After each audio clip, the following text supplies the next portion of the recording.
एक क्लासिकल उपन्यास पुराने नगर की सांझ। पुराने नगर की गलियां अपने भीतर न जाने कितनी सदियों की आहटें समेटे बैठी थी। उन संकरी गलियों में सुबह का सूरज भी जैसे धीरे धीरे उतरता था, मानो उसे भी इस शहर की तहजीब का लिहाज हो। कच्ची दीवारों पर चढ़ी हुई बेलें, पीपल के वृक्ष की छांव में बैठी बुजुर्ग आंखें और दूर किसी मंदिर की घंटियों में घुलती अजान की आवाज। ये नगर केवल ईंट पत्थरों का समूह नहीं था, ये स्मृतियों का एक जीवित संसार था।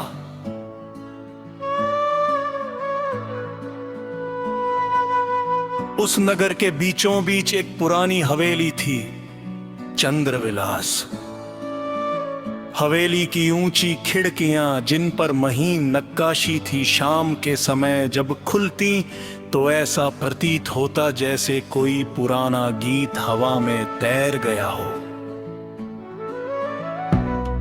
उसी हवेली में रहती थी माधवी, एक ऐसी युवती जिसकी आंखों में नदी की गहराई थी और मन में अनगिनत रश्नों का आकाश। माधवी को अक्सर हवेली की छत पर जाकर दूर क्षितिज को निहारने की आदत थी। उसे लगता उस क्षितिज के पार कोई ऐसी दुनिया है जहां मनुष्य केवल अपने मन की आवाज सुनता है, समाज की नहीं। पर यह नगर परंपराओं का नगर था। यहां सपनों के भी संस्कार तय थे। माधवी के पिता लाला देवकी नंदन नगर के प्रतिष्ठित व्यक्ति थे। उनकी वाणी में मिठास थी, पर निर्णयों में कठोरता। वे कहते, जीवन केवल मन का खेल नहीं, कर्तव्य का धर्म भी है। माधवी चुप हो जाती, किंतु भीतर कहीं एक आवाज कहती, यदि मन ही मौन हो जाए तो कर्तव्य किसके लिए। इन्हीं दिनों नगर में एक युवक आया, शशांक। वह नगर के विद्यालय में अध्यापक बनकर आया था। उसके चेहरे पर सादगी थी, वाणी में जान का तेज और आंखों में वह बेचैनी जो केवल उन लोगों में होती है जो संसार को बदलना चाहते हैं। शशांक जब बच्चों को पढ़ाता तो केवल अक्षर नहीं सिखाता, वह उन्हें सोचने की कला देता। वह कहता, पुस्तकें केवल शब्द नहीं देती, वे आत्मा को दृष्टि देती है। धीरे धीरे उसका नाम नगर में फैलने लगा। लोग उसकी प्रशंसा भी करते और आलोचना भी, क्योंकि जो व्यक्ति प्रश्न पूछना सिखाता है वह समाज की स्थिरता को हिला देता है। एक दिन नगर के पुस्तकालय में माधवी और शशांक का सामना हुआ। माधवी एक पुरानी कविता की पुस्तक खोज रही थी और शशांक इतिहास का ग्रंथ।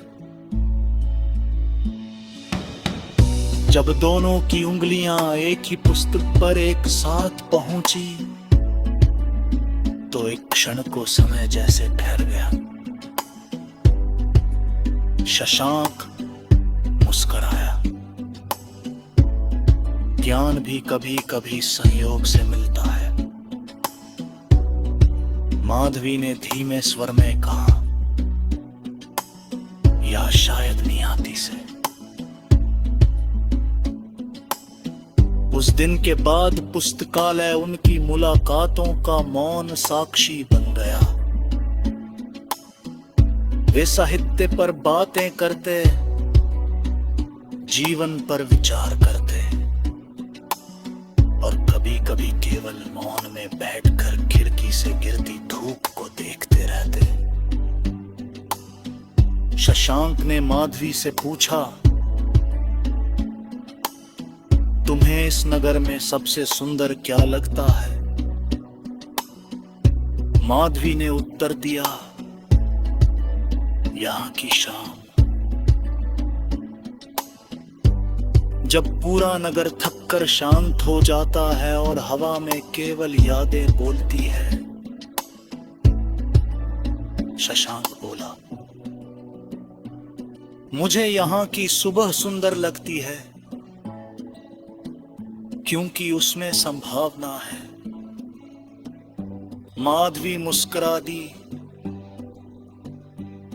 तब शायद तुम सुबह और मैं शाम। उनकी ये बातचीत धीरे दी है, प्रेम की उस धारा में बदल गई जो शब्दों से नहीं अनुभूतियों से बह दिया। पर नगर प्रेम से अधिक प्रतिष्ठा को समझता था। जब लाला देवकी नंदन को इस संबंध का आभास हुआ तो उनका मुख कठोर हो गया। उन्होंने माधवी से कहा, एक अध्यापक से संबंध, हमारी मर्यादा इसकी अनुमति नहीं देती। माधवी ने पहली बार पिता की आंखों में आंखें डालकर कहा, मर्यादा मनुष्यता से बड़ी कब हो गई बाबूजी? यह प्रश्न बिजली की तरह गिरा। हवेली के आंगन में मौन उतर आया। उधर नगर में भी कानाफूसी शुरू हो गई। चौपालों पर चर्चा होने लगी।